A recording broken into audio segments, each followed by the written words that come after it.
Olá pessoal, bem-vindos ao Bate-Papo BD. Para a nossa conversa, eu aqui com o meu pastor, Edilson, que vai estar com a gente hoje para a gente transmitir um pouquinho do que está se passando, dos assuntos, do conteúdo da nossa Escola Bíblica Dominical. Para iniciar, eu queria que a paz de Jesus, a paz do nosso Senhor, seja sobre a sua vida e a graça que educa. Essa graça foi descrita por Paulo quando ele escreveu a Tito, no capítulo 2 e no versículo 11. Porque a graça de Deus se manifestou salvadora a todos os homens. Ela nos ensina a renunciar à impiedade e às paixões mundanas e a viver de maneira sensata, justa e piedosa nesta era presente, enquanto aguardamos a bendita esperança, a gloriosa manifestação do nosso grande Deus e Salvador, Jesus Cristo. Ele se entregou por nós, a fim de nos remir de toda maldade e purificar para si mesmo um povo particularmente seu, dedicado à prática de boas obras. Para iniciar aqui, sua oração, pai. Olá pessoal, como estamos felizes por mais essa oportunidade que o Senhor está nos concedendo e estamos queremos dar continuidade, né, a esse trabalho maravilhoso. E também desejo ler um versículo da Palavra de Deus, está no livro dos Salmos, no Salmo 105. Lâmpada para os meus pés é a tua palavra e luz para o meu caminho. Que essa palavra sirva para você se inspirar a receber tudo aquilo que nesta noite Deus tem para a sua vida. Amém. Vamos estar passando aqui o conteúdo da revista dos Juvenis, que está tratando sobre bons conselhos. Esse é o nosso tema, para o nosso bate-papo inicial aqui. E nessa lição, nós já estamos na sexta. E, especificamente, nesse domingo, nós trataremos a respeito da sabedoria e a solidez para a vida. Esse é o nosso tema central. E nós temos aqui alguns objetivos e que a gente vai discorrer a partir de um bate-papo aqui. E o primeiro objetivo dessa nossa lição será a respeito de como definir o termo bem-sucedido aos olhos de Deus. Esse objetivo é bem interessante, porque nem sempre aquilo que os homens veem é o que Deus vê. E um dos textos que me chama a atenção a respeito desse tema está em 1 Samuel, pai, se você puder abrir, no capítulo 16 e no versículo 7. Aqui dá uma rápida distinção para a gente do que as pessoas podem ver de nós e o que realmente nós somos aos olhos de Deus. E para definir o que é bem sucedido aos olhos de Deus, acho que esse texto vem realmente para dar essa percepção para nós. 1 Samuel 16 e o verso 7. Porém, o Senhor disse a Samuel: não atentes para a sua aparência, nem para a altura da sua estatura, porque o tenho rejeitado. Porque o Senhor não vê como vê o homem, pois o homem vê o que está diante dos olhos, porém o Senhor olha para o coração. Aquilo que as pessoas viam, né, naquela escolha de Deus, a respeito de algumas pessoas, não era realmente aquilo que as pessoas viam, né, daquela escolha. E na verdade essa é a escolha do que quando o profeta Samuel, foi buscar Davi para a sua missão, né, aqui na terra. Então, para definir o termo bem-sucedido aos olhos de Deus, é diferente do bem-sucedido aos olhos humanos, né? Bem diferente. E durante essa lição, nosso bate-papo aqui também, você vai saber um pouquinho a respeito, né, do que seria isso. O outro objetivo dessa lição é explicar que a verdadeira sabedoria é mudança de vida. Não tem como ser sábio e isso não evidenciar nas obras, na prática, no cotidiano, né? Toda a nossa vida ela vai ser pautada agora de maneira sábia. Então, a transformação é inevitável. Outro objetivo é destacar que Jesus é o nosso maior exemplo de sabedoria. Né? Enquanto Salomão ele teve sabedoria, como se fosse assim, Salomão é uma piscina e Jesus é um oceano. ele recebeu um pouco e já foi aquilo que nós todos já sabemos. É melhor entender que Salomão, ele tinha sabedoria. Jesus é a própria sabedoria. Sabedoria. Aí Paulo diz, Jesus é poder de Deus e sabedoria de Deus. E o texto central aqui do nosso bate-papo e da nossa lição está descrito em Salmos 111, versículo 10. O temor do Senhor é o princípio da sabedoria. Bom entendimento tem todos os que lhe obedecem. O seu louvor permanece para sempre. Esse tema é recorrente, né? Esse versículo fala, tem umas 3 vezes na Bíblia, no mínimo, quando fala que o temor do Senhor é o princípio da sabedoria. Aqui nós temos nos Salmos, mas muitas vezes também repetidas, algumas vezes no Provérbios. É interessante que quando o Senhor, inspirando os escritores da Bíblia a usar essa expressão, o temor do Senhor é o princípio da sabedoria, veja que aí está o grande problema no mundo com relação ao conhecimento, né, a sabedoria que a gente vê muitas vezes expressada pela humanidade, sem o temor de Deus.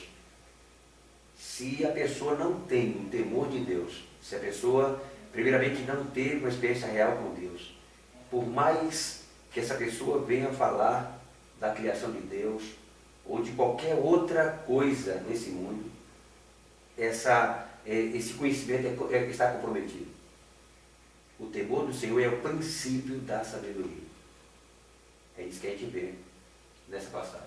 Com certeza.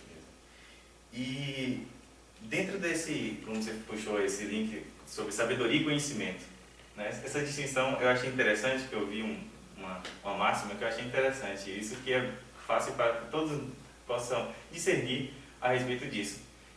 Sobre sabedoria e conhecimento.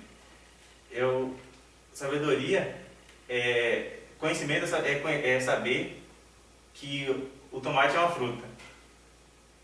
E sabedoria é saber que, não, mesmo sendo fruta o tomate, não se deve colocar uma salada de frutas.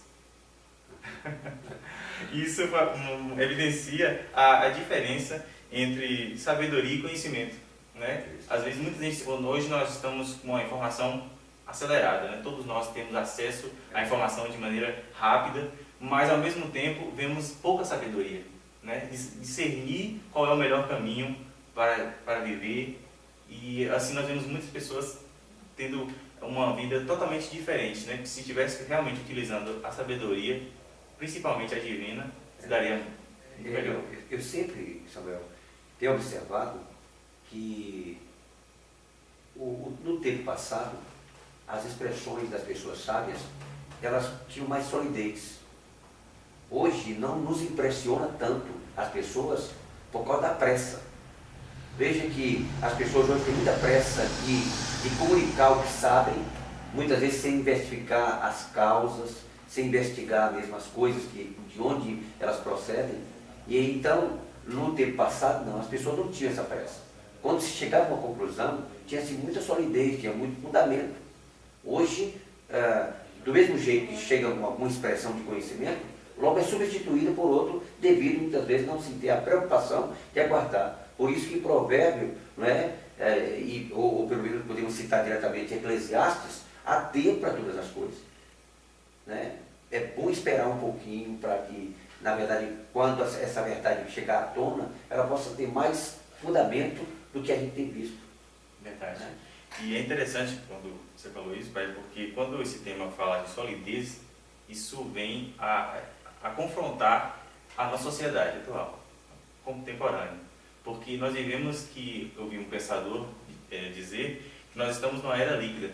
Os relacionamentos são líquidos, tudo é rápido e se esvai. Mas a pessoa que está firmada na palavra de Deus, ela tem esse fundamento, a sua solidez, para resistir às mudanças drásticas e permanecer conservando os princípios que está contido na palavra de Deus. Quando eu cito essa questão de fundamento, porque, como você falou, se uma relação é líquida, né, então ela é passageira, então ela não teve tempo para poder criar raízes, né? Então, com certeza, qualquer coisa que aconteceu, aquilo, o espaço, né, a circunstância, isso pode abalar. Então, já quando nós falamos de solidez, nós queremos algo que possa ser duradouro. Deus nos criou para a eternidade. Então, precisamos realmente viver, pensar mais nisso, né? Não nos ater apenas ao tempo que estamos vivendo, que esse tempo tem seus limites, tem seu princípio, meio e fim. Verdade. E no primeiro tópico aqui, nós vamos ver um tópico interessante, porque vai falar sobre a sabedoria que nos guia, né? Ela vai nos direcionar.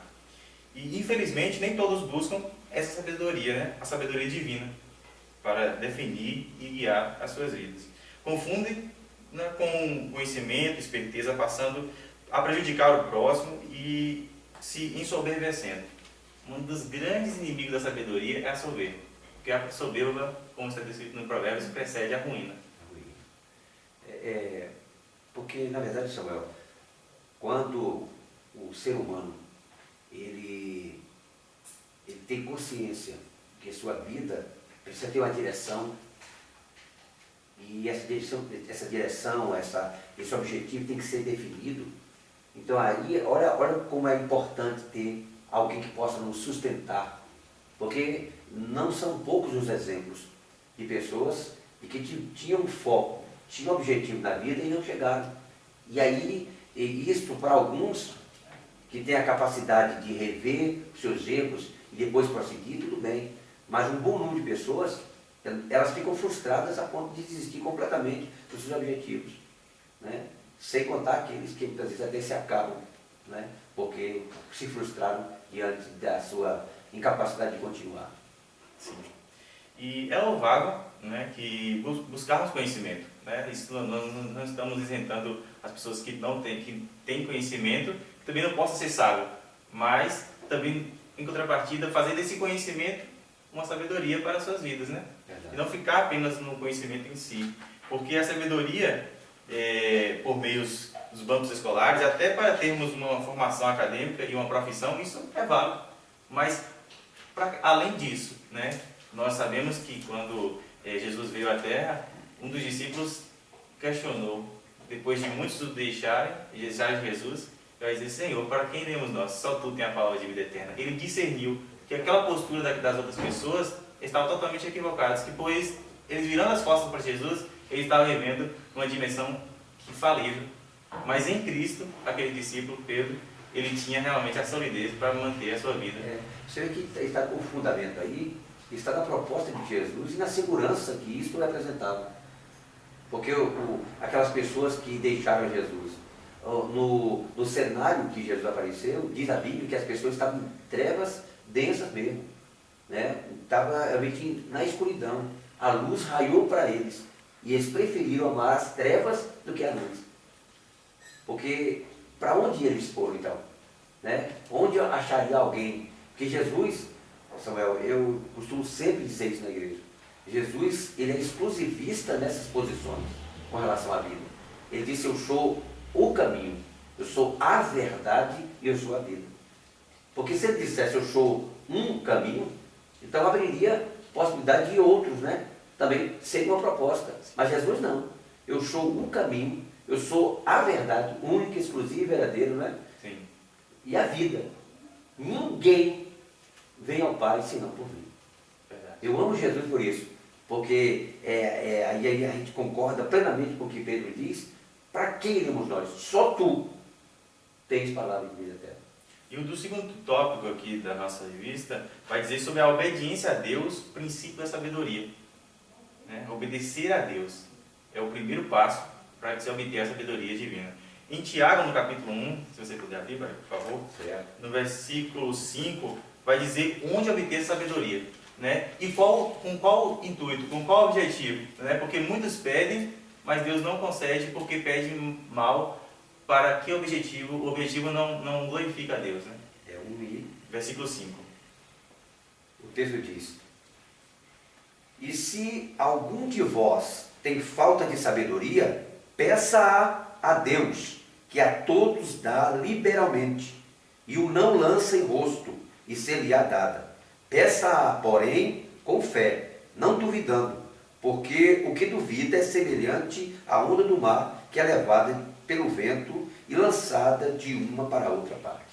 Então, a inconstância da vida está realmente em quem não busca a sabedoria divina. Então, que nós possamos buscar sempre seguir o que a Bíblia ensina. O conhecimento humano é importante, sim, mas nunca devemos esquecer de que buscar a sabedoria que vem do alto e abraçar é a melhor proposta para nossas vidas. Além disso, nós temos também um outro conteúdo para nós aqui estudarmos. Esse conteúdo é da classe dos jovens, pai, e ele vai nos direcionar a respeito do que está descrito como tema central: o vento sopra onde quer. O ensino bíblico do Espírito Santo e sua operação na vida da igreja. Nós sabemos que o que move a igreja é o Espírito Santo. Sem o Espírito Santo não há como haver a ação da igreja e muito menos a vitória, garantida. E dentro desse tema, na lição número 6, nós vamos estudar a respeito do dom de línguas. Eu digo que, para mim, o dom de línguas é como se fosse caviar. Eu só ouço falar.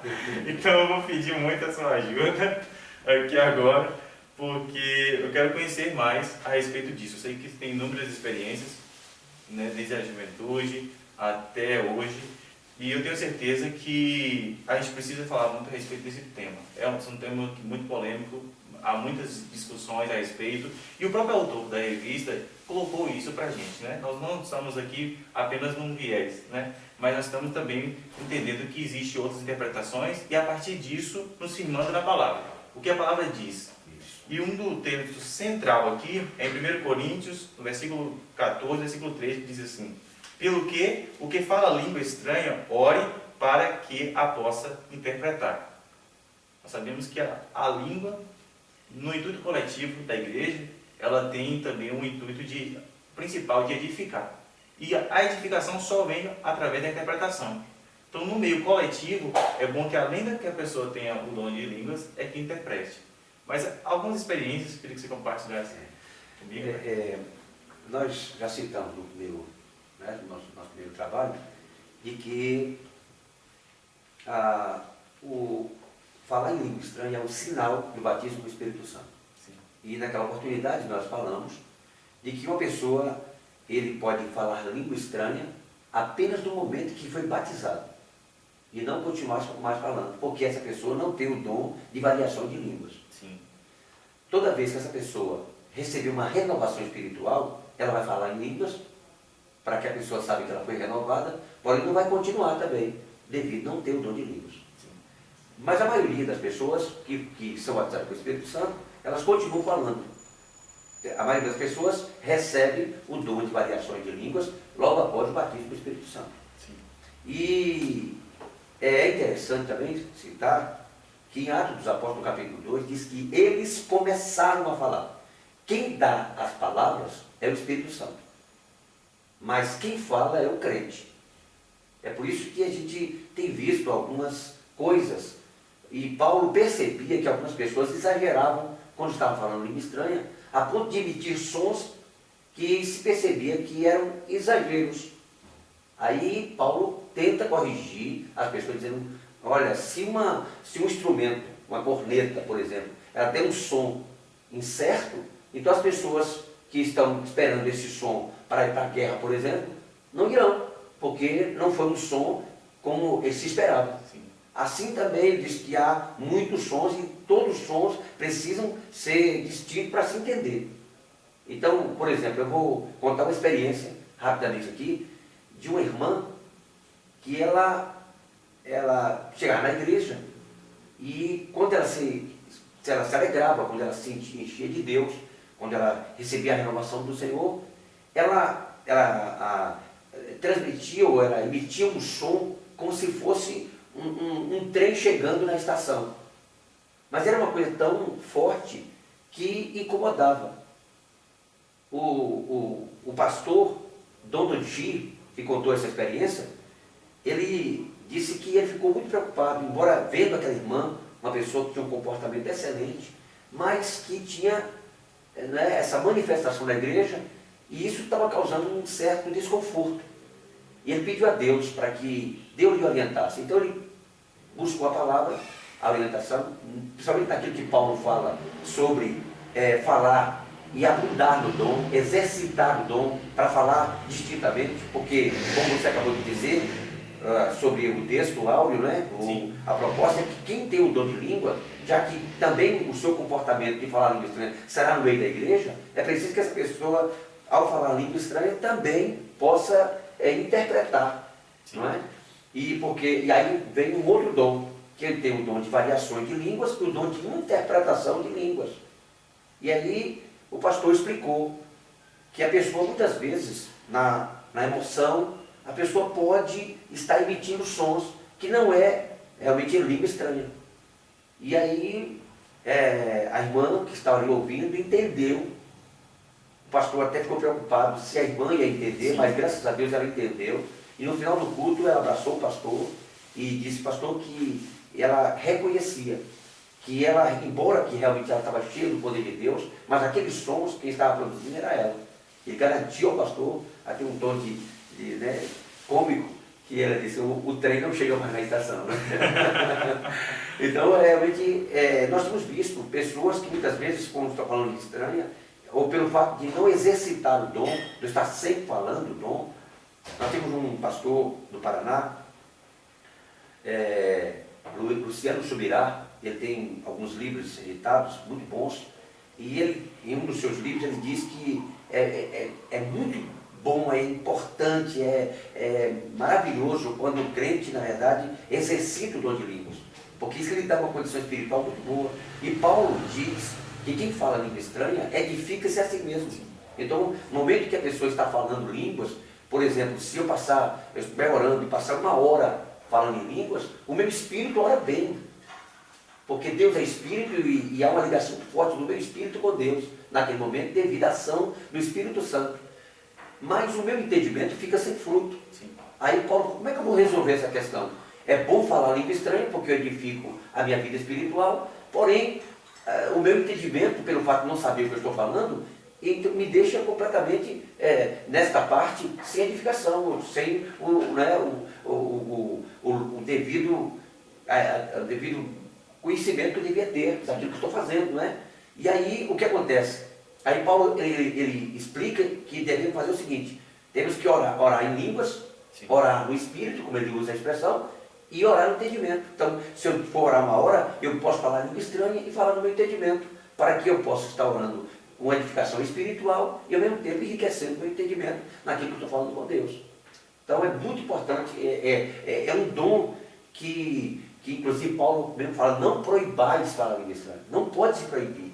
Agora, Paulo, ele no capítulo 12 de 1 Coríntios, ele vai regulamentar o comportamento.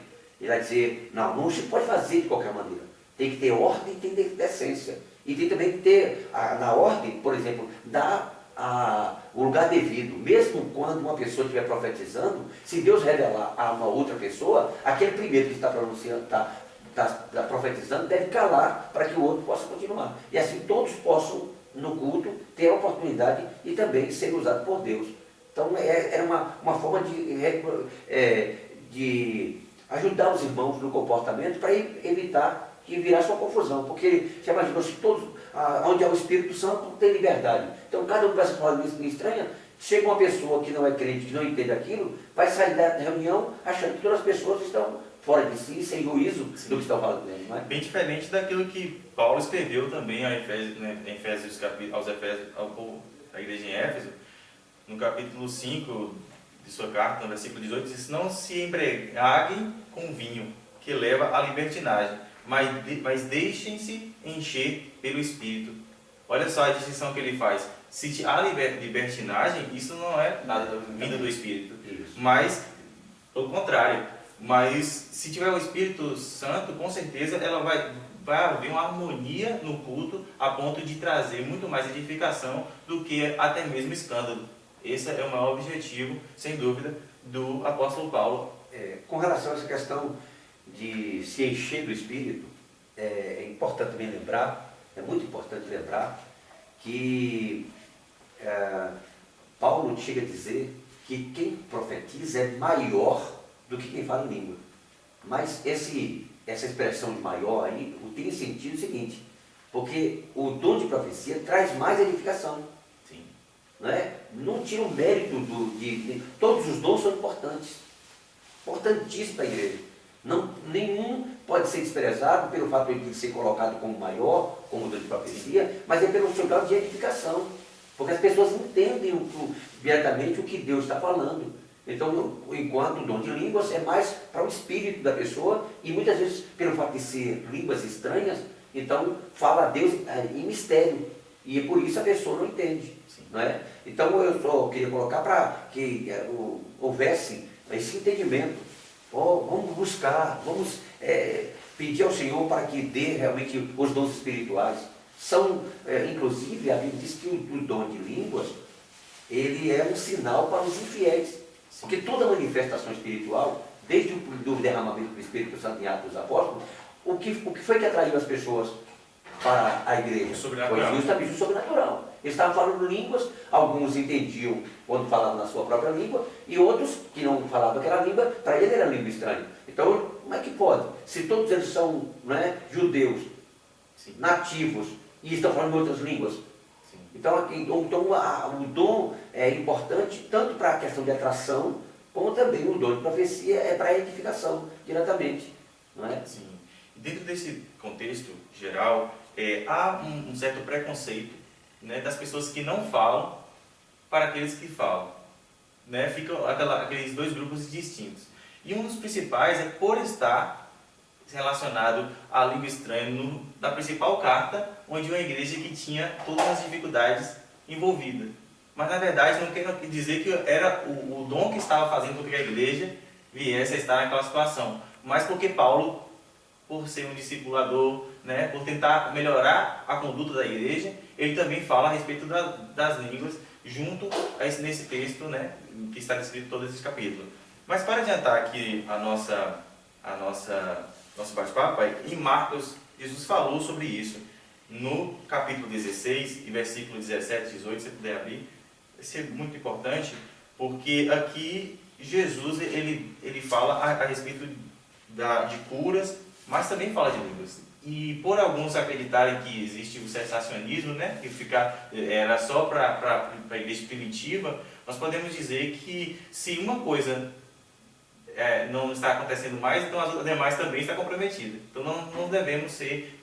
a pessoa que lê a Bíblia e acha que e coloca um texto acima de outro, ele não colocou Deus acima da sua vida, mas ele próprio é o seu Deus, né? Exatamente. Porque ele é o que direciona do que vale e o que não vale. Exatamente.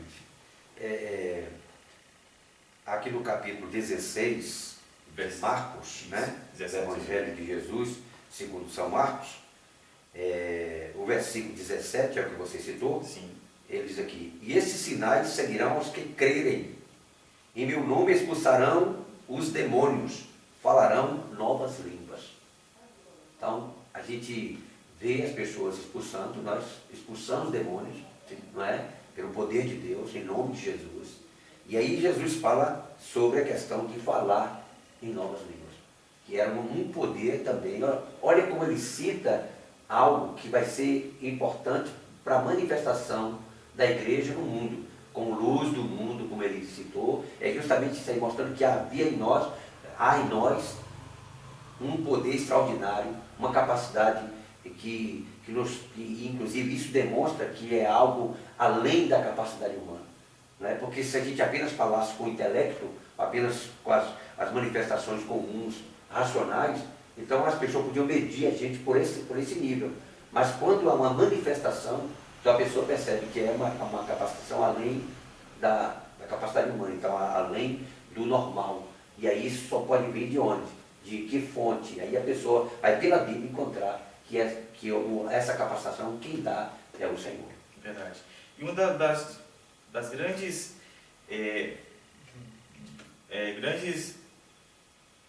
o que vai realmente evidenciar isso na vida de uma pessoa é a intimidade que ele tem com Deus, né? Porque a língua fala diretamente com Deus. E eu queria, para encerrar esse assunto aqui momentaneamente, uma experiência, talvez assim, qual a sensação, qual é naquele momento, ao falar em línguas, isso causa ao nosso espírito. Samuel, eu penso que, na verdade, vai ser importante também dizer para as pessoas que estão nos assistindo que existe, na verdade, pessoas que falam em línguas para mostrar a espiritualidade. Esse não é o objetivo, não é. Tem até pregador que ele até pensa que se ele não falar língua estranha durante a ministração, alguém pode achar que essa pregação não está tão inspirada, né? E Paulo deixa bem claro que a língua estranha, se não houver interpretação, não há edificação. Então, só porque houve um sinal, então uma pessoa tem que ter cuidado, não é? É importante até, se alguém sentir na hora o impulso pelo Espírito de falar língua estranha, ele continuar falando. Se não houver intérprete, cale-se. É a recomendação bíblica. Não há intérprete, então isso não vai fazer bem para quem está ouvindo, pelo fato de não entender, embora seja de Deus. Mas se não entende, se as pessoas não podem entender, então é bom que a pessoa não. Aí ele diz, Paulo aconselha, fale consigo mesmo. Se você é tão forte, você pode, porque o espírito do profeta, Samuel, está sujeito ao profeta. Isso quer dizer, embora que é Deus agindo em minha vida, mas Deus me deu um espírito para me controlar. No começo da experiência, tem hora que é difícil, é preciso que os irmãos que têm mais experiência cheguem perto daquele que está recebendo aquela experiência, ajudem aquele irmão a se controlar, mas a pessoa recebeu de Deus. Então, quer dizer que se eu quero falar no mistério, por exemplo, não por uma questão de determinação minha, como se eu pudesse controlar o poder de Deus, não é isso também, mas é a questão de dar lugar. Porque Deus quer sempre nos encher, sempre nos manter. Então, Ele está à nossa disposição. Se Ele me deu um dom, então eu tenho a condição de estar expressando isso. Porém, Ele também me dá a condição de controlar. Então, eu posso falar baixinho, porque aí, naquele momento, eu estou me edificando. E, não é? Que deve ser esse o objetivo. Verdade. Então, eu tenho certeza que dentro da escola dominical, mais será, né, desenvolvido a partir daquilo que a Bíblia nos ensina a respeito dos dons de língua. Você falou sobre a questão de experiência. Sim. Eu posso dizer a você que tenho muitas experiências, graças a Deus por isso. Eu já, tanto, na verdade, recebi o batismo com o Espírito Santo, como também já presenciei várias manifestações do poder de Deus na vida de pessoas, batizando pessoas. E é interessante que porque Deus no seu trato com as pessoas, ele é muito exclusivo. Então, tudo que ele faz não existe uma mesma experiência. É como uma pessoa que aceita Jesus, 10 pessoas aceitaram numa mesma noite. Mas as 10, se você ouvir as 10 pessoas, elas vão falar diferente. Tem hora que ela já veio para a igreja, já estava convertida. Ou então foi um hino que falou. Foi algo que aconteceu no culto, um toque de Deus especial. Não é a mesma coisa. Então, cada pessoa tem Então, também as experiências no batismo com o Espírito Santo, elas são bastante distintas, são bastante, sabe... É pessoal, né? Muito pessoal. Deus, a emoção da pessoa, o temperamento da pessoa, tudo isso também pode ser manifesto naquele momento, não é? Certo. Agora, na lição dos adultos, pai, nós mudamos agora, viramos essa página, né? E vamos agora seguir para aquilo que está sendo ensinado, e o conteúdo da lição número 6 vai se tratar de sinceridade e arrependimento diante de Deus. Esse tema vai ser muito importante, porque é um autoexame, né? A gente, depois da EBD, a gente vai saber uma análise da nossa vida espiritual, da nossa religiosidade, né? O quanto que a nossa religiosidade está sobrepondo a espiritualidade, e isso é um perigo muito grande. Porque um dos maiores confrontos de Jesus não foi com pecadores, foram com os religiosos. E aqui, nessa parábola... Nem a política. Não. Teve que... A política foi influenciada até pela religiosidade. Verdade. Quer dizer, porque, Samuel, até então, nunca se achou na Terra, durante a história da humanidade, em qualquer época, um povo que não tivesse sinais de religiosidade. Porque isso aí está ligado, cultura. não, é ligado à essência. A essência. O ser humano é um ser religioso. Até o ateísmo hoje é considerado uma religião. Sim. Porque embora Deus, o Todo-Poderoso, não seja o Deus dessa pessoa, mas a pessoa tem a si mesmo como Deus. Sim. Né? Porque se ele não crê em Deus, mas ele crê nele mesmo. Então, por isso que se torna também uma religião. Então, é muito importante a gente citar essa questão. Eu estive pregando recentemente e eu disse que, algum tempo atrás, a nossa grande preocupação é trazer as pessoas para a religião. Pensando que, né, de alguma forma, a pessoa vindo para a religião, eles poderiam ter a oportunidade de ser mais do que isso. Porque ser cristão é ser mais do que religioso. E o fundamento da minha expressão, a minha convicção é porque Jesus, quando veio, já tinha religião. Sim. E Jesus não veio fundar uma outra religião. Verdade. Porque o que devemos entender com isso é que Jesus trouxe a verdade. Ele disse, eu sou a verdade. Então, a pessoa, acima de qualquer coisa, ele tem que ter a verdade. Sim. Ser honesto em ver porque toda religião tem devido ser uma questão humana, a questão de ter um grupo de pessoas, então há sempre a influência de cultura, de política, todo tipo de coisa que a influencia, e então nós temos que ter uma consciência maior do que isso. E quando você falou sobre esse assunto, essa parábola, ela realmente é muito Porque importante. foi a forma como Jesus explicou Isso. a respeito da sinceridade e arrependimento, foi a parábola e sobre o publicano e o fariseu. Isso. O religioso, né, e aquela pessoa que era a escória da sociedade. É aquela pessoa que tinha todos os adjetivos mais pejorativos, né, que as pessoas mais transferiam os piores insultos, era o publicano. E como essas duas pessoas estavam diante de Deus. Né? É importante também citar que, embora o publicano ele não tivesse na condição religiosa do fariseu, mas ele também expressava fé, Sim. né? Porque ele foi orar. Verdade. Então, é bom a gente até ler, né, essa parábola. É curtinha essa parábola. É. É Lucas, no capítulo 18, e do versículo 9 a 14, fala assim: E disse Jesus, né, aqui, também esta parábola, a uns que confiavam em si mesmos, crendo que eram justos e desprezavam os outros.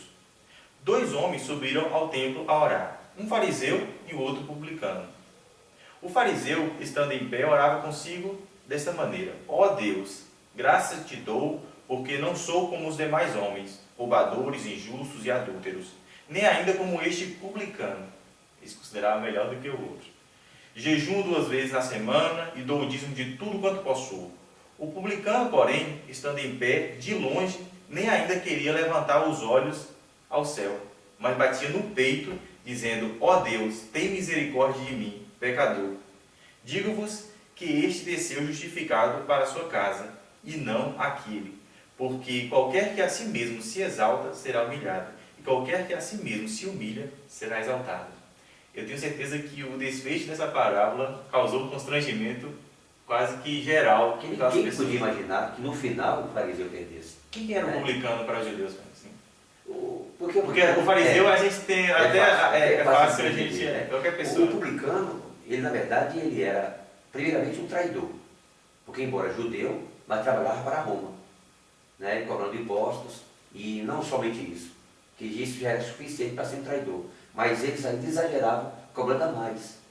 E aí então exploravam as pessoas. Desonestamente. E aí pronto. Então eles chegaram a um nível em que Jesus colocou, quando falava de pecadores e publicanos, já colocava, você vê, como você disse, é de um nível muito baixo. E Jesus coloca os dois para diante de Deus e diz que o publicano, naquela oportunidade, foi aprovado por Deus e o fariseu foi reprovado. Mas nós temos que observar Sim. que Jesus não quer, de forma alguma, dizer que aquele que não tem valor tem, e aquele que tem valor, que aparentemente tem valor, não é isso. Sim. O próprio Senhor Jesus, ele diz que tudo que o fariseu pregasse, as pessoas deveriam realmente atentar, né? Porque a pregação deles era verdadeira. O problema deles era o comportamento, é que eles mandavam as pessoas fazerem as coisas, mas não faziam. Exatamente. Né? A ponto de dizer, vocês colocam fardos pesados sobre as pessoas, mas nem com o dedo querem levar. Então, na verdade, era a prática da religiosidade na vida deles, e nesse caso aí, Jesus chama a atenção para quando você começou a ler, eu me lembrei de que se você atentar bem para a oração do fariseu, ele só cita Deus no começo. E depois é ele. É ele. Parece que ele toma o lugar de Deus. Parece que, eu vi até uma pessoa dizer, uma certa vez, que da forma como ele orou, é aquela pessoa que estava querendo que Deus dissesse, mas eu tenho o privilégio de ter você como adorador. Como se Deus que fosse ali agora. Não, porque ele coloca, né, ele coloca a sua prática, né, o seu O comportamento. louvor agora era para o servo e não para o E embora que eram Senhor. coisas certas, o que ele fazia, mas com Sobre- motivações erradas. Verdade. Sobre isso aí, para a gente chegar assim logo bem definir, Mateus, no capítulo 23, se você puder abrir, por favor, no versículo 1 ao 3. Porque aqui vai fazer essa distinção, porque o que o fariseu dizia, como você falou, era correto. Né? Mas o que Jesus estava vendo era a motivação. Com qual motivação ele fazia essas coisas? Né? Isso que é reprovado diante de Deus. Olha o que está descrito. Então falou Jesus à multidão e aos seus discípulos, dizendo, na cadeira de Moisés estão assentados escribas e fariseus. Observai, pois, e praticai tudo o que vos disserem, mas não procedais em conformidade com as suas obras, porque dizem e não praticam. Então a pregação ela está só no nível de verbal, mas não havia, e o Senhor Jesus deixou bem claro, quem ouve minha palavra e pratica. Então, essa é a nossa maior objetivo, né, de nossa vida, é fazer com que as nossas obras evidenciem o que está no nosso coração. E porque o nosso coração, dali procede, né, as saídas da vida, as decisões da vida. Então, se o nosso coração estiver guardado em Deus, com certeza as nossas obras serão aprovadas por Ele. Olha, Samuel, eu espero no Senhor Deus Todo-Poderoso, que o Espírito de Deus, ao usar as pessoas na escola dominical, né, e quem também estiver tratando desse assunto, possa inspirar nas pessoas que nos ouvirem a entender bem, porque há um perigo muito grande, tanto na questão de entender mal a questão de Jesus como fariseu, como também como publicano. Sim.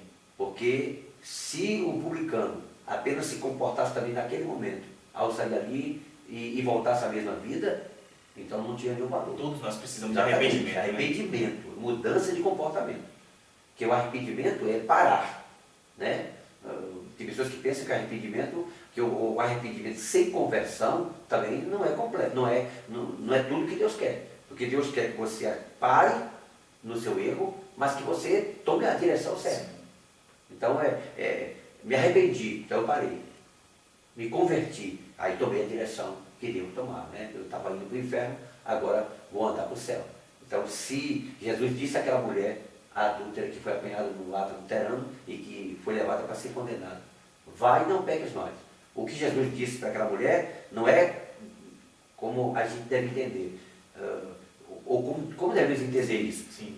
Que a pessoa mesmo pode pecar depois de crente, mas não pode viver a vida que vivia antes. A outra Então, salvação. exatamente, a pessoa pode cair em outros erros, ou alguma outra coisa porque isso vai da ação progressiva do poder de Deus na nossa vida e santificação, mas aquela mulher nunca mais foi a mesma, ela não foi mais adúltera, ela não viveu mais um adultério. Então aí é isso que Jesus diz, vai e não pegue mais, vai e não viva mais a vida que você vivia. Amém. Então, queremos agradecer a todos que nos acompanharam até aqui. Que Deus possa abençoar a sua vida. Eu pedi aqui ao meu pastor para fazer uma bênção a todos nós. Deus abençoe, no nome de Jesus, você e toda a sua família, e que esta palavra, essa meditação, possa lhe ajudar, possa de alguma maneira estimular a sua vida espiritual. Deus te abençoe, no nome de Jesus. Amém.